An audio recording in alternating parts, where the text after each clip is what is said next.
The black water of the ancient well never reflected the stars, as if the heavens themselves were terrified to peer into that deep, stone throat. At the bottom lay no dampness, but a collection of cheap plastic rattles that had not made a sound in 30 years. Martha stood at the edge, pressing a bundle to her chest, whispering words that sounded like the rustle of dry grass, claiming that only here did the true gates to the garden without sorrow open. She looked down at the infant in her arms, a child born 2 days ago to the village drunkard, and smiled. To the world, she was a murderer. To herself, she was an angel of preventative mercy, snatching wheat before the locusts could descend. The village of empty vespers had long forgotten the cry of the healthy newborn.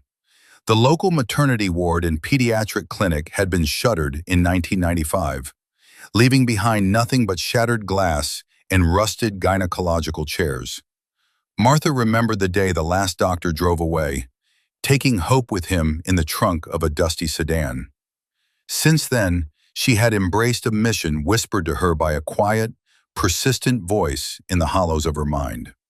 She watched as the neighboring shacks rotted, as parents drowned their senses in homemade moonshine, and as children crawled across filthy floors among empty bottles and broken glass. Her heart bled for their inevitability. She saw their futures written in the grime on their faces. Theft, addiction, despair, and a slow death in the same mud where they were conceived.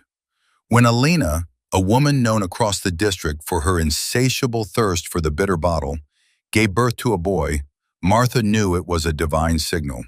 She entered the house without knocking while the mother lay in a heavy, chemical stupor. The air in the room tasted of stale tobacco and unwashed skin. Martha carefully extracted the infant from the pile of rags that served as his cradle.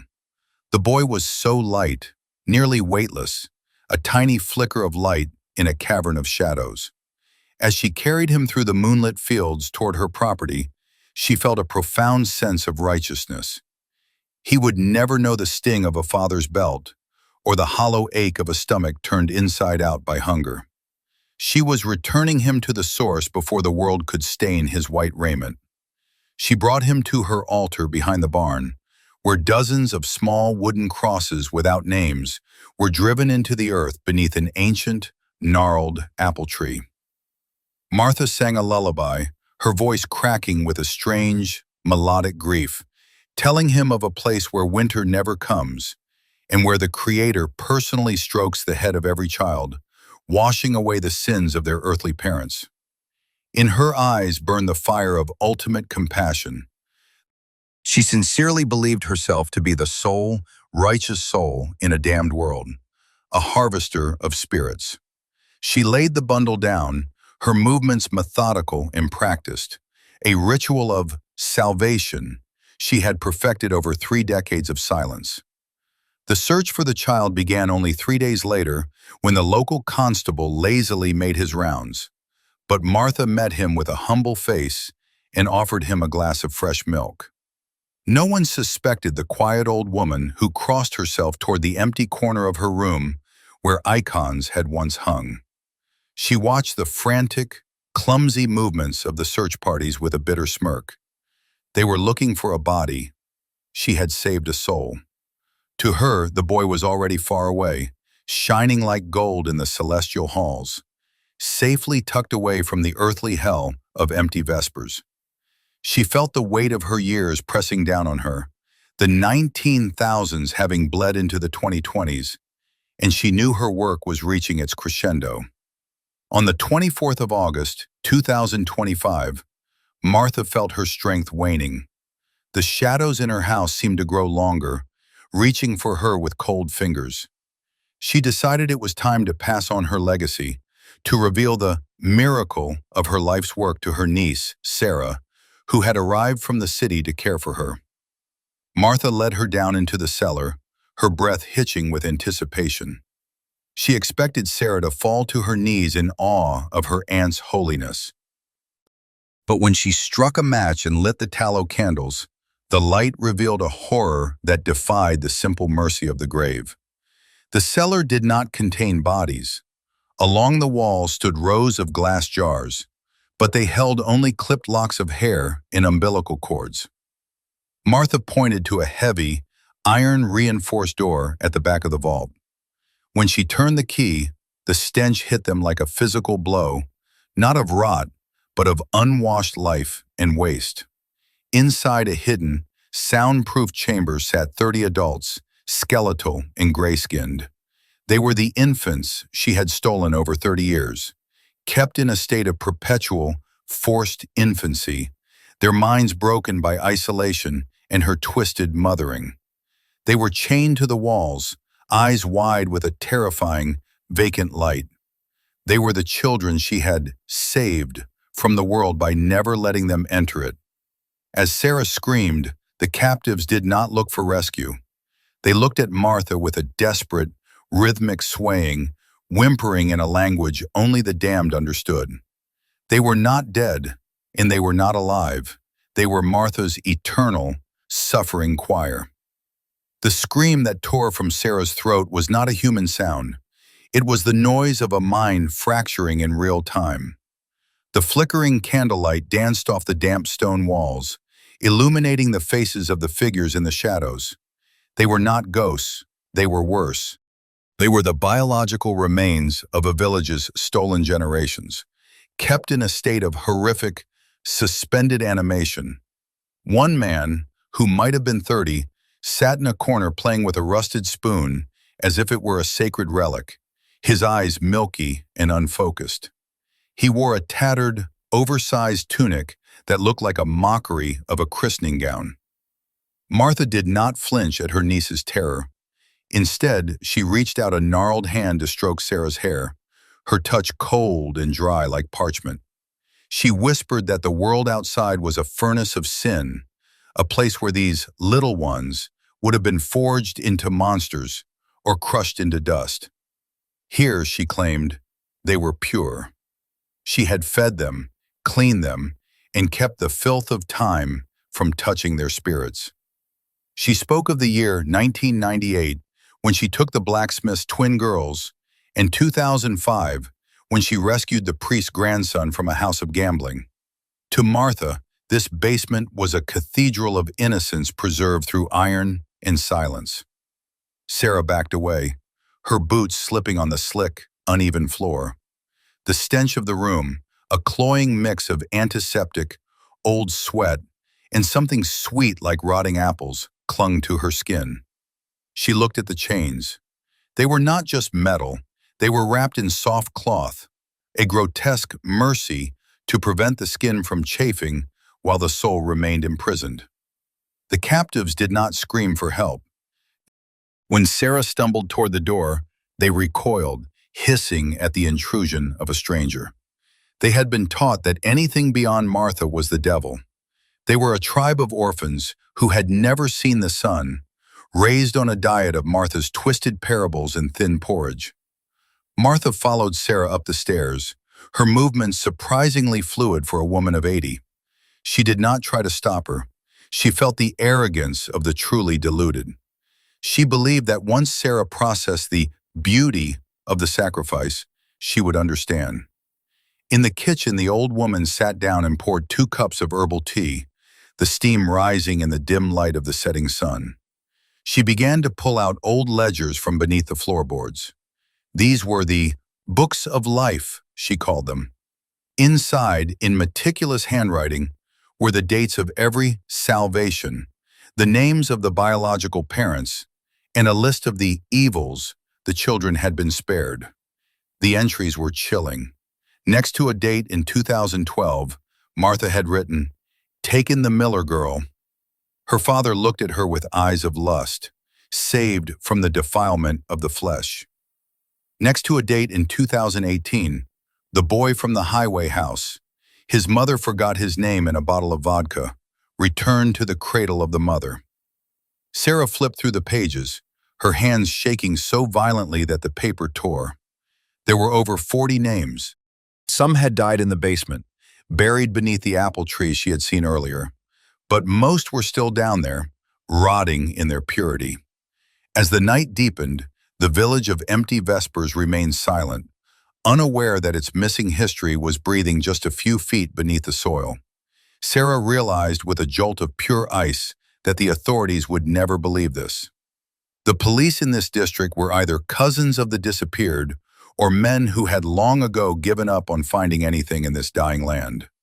She looked at the phone on the wall, but the line had been cut years ago. Martha watched her with a serene, terrifying smile, sipping her tea. She told Sarah that she was old and that the garden needed a new gardener. She told her that Sarah had been chosen by God to inherit the keys to the kingdom of the cellar. The horror shifted from the physical to the existential. Sarah looked at her aunt and saw not a woman, but a void. Martha truly believed she was the hero of this story. She did not see the filth, the madness, or the cruelty. She saw only the white light of her own distorted virtue. When Sarah tried to run for the front door, she found it bolted from the outside. Martha had planned this. The visitor was not a guest, but the final piece of the puzzle.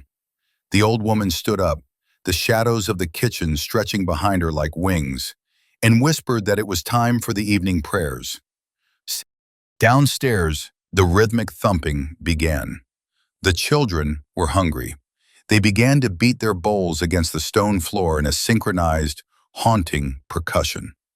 It was a sound that had echoed through the nights of empty vespers for 30 years, disguised by the wind or the rustle of the trees. Sarah realized that the village had not ignored the disappearances. They had been complicit in their silence, terrified of the old woman who walked among them like a saint. The second act of this nightmare was closing, and the realization dawned on Sarah that she was not there to witness the end of the story. She was there to become its next chapter. The rhythmic pounding from below grew louder, a subterranean heartbeat that shook the very floorboards of the kitchen. Martha stood by the cellar door, her silhouette framed by the pale, sickly moonlight filtering through the grime of the windows. She held out a heavy iron key, its surface smoothed by decades of use. She told Sarah that the transition would be difficult, but that the flesh always resists the spirit at first. She spoke of the peace that comes with total control over a soul's destiny, her voice dropping to a hypnotic, motherly coo. Sarah felt a cold, jagged resolve crystallize within her chest. She realized that she could not run. The house was a fortress built of secrets and iron. She took the key from Martha's hand, her fingers brushing against the old woman's skin, which felt like cold ash. Martha smiled, a genuine expression of relief and pride, believing the cycle of mercy had finally found its successor. Sarah whispered that she understood now, that the burden of saving so many was too much for one person. She asked Martha to show her how to perform the final blessing for the new arrival, the infant from the well. They descended into the darkness together. The air in the cellar was now thick with the sound of whimpering, a chorus of broken adults who had forgotten the shape of a word. Martha led the way toward the secret chamber, her back turned to her niece in an act of ultimate, delusional trust. As they stepped over the threshold into the room of chains, the captives fell silent, their eyes tracking Martha with a mixture of Pavlovian devotion and primal terror. Martha knelt by a small, wooden crate where the newest child lay, wrapped in the same white linen she had used for 30 years. She began to explain the process of deafening the world, how to ensure the child never learned the language of the outside, how to keep their eyes fixed only on the shadows of the cellar. As Martha leaned over the crate, her neck exposed and her defenses lowered by the ecstasy of her own holiness, Sarah did not reach for the child. She reached for the heavy iron bolt on the internal side of the soundproof door. With a scream of bottled-up rage, Sarah lunged, not at Martha, but at the door, swinging it shut with a thunderous boom that echoed through the stone. The lock clicked. Martha was trapped inside the garden with the 30 monsters she had created. Sarah stood on the other side of the thick, reinforced oak, listening. For a moment, there was a heavy, suffocating silence. Then the first scream broke. It was not Sarah's, it was Martha's. The children did not see a saint or a savior in the sudden darkness. They saw the source of their hunger and their chains. The years of suppressed humanity, of stunted growth and agonizing confinement, boiled over in an instant. The captives, driven by a nameless, feral instinct, converged on the only thing they had ever known, their mother. Sarah did not call the police. She did not run to the village for help. She walked to the kitchen, took the kerosene lamp from the table, and systematically poured the oil over the books of life and the floorboards. She thought of the 30 years of silence and empty vespers, of the parents who had traded their children for the peace of not knowing. She struck a match and watched as the flame licked the paper, turning the meticulous records of salvation into black flakes of ash. As the fire began to roar, she walked out into the cool night air of August. She stood by the old apple tree, watching the smoke rise toward the indifferent stars. From deep beneath the earth, muffled by the layers of dirt and stone, came a sound that haunted her for the rest of her days, a collective, haunting cry that was neither a scream of pain nor a plea for mercy. It was the sound of 30 souls finally being returned, not by Martha's hand, but by the fire that consumed their prison. Sarah realized, with a soul-crushing bitterness, that Martha had been right about one thing. The world was a cruel, dark place. But as the house collapsed into a pyre of glowing embers, Sarah knew she was not the hero of the story either. She was simply the one who made sure that in empty vespers, the silence would finally be absolute.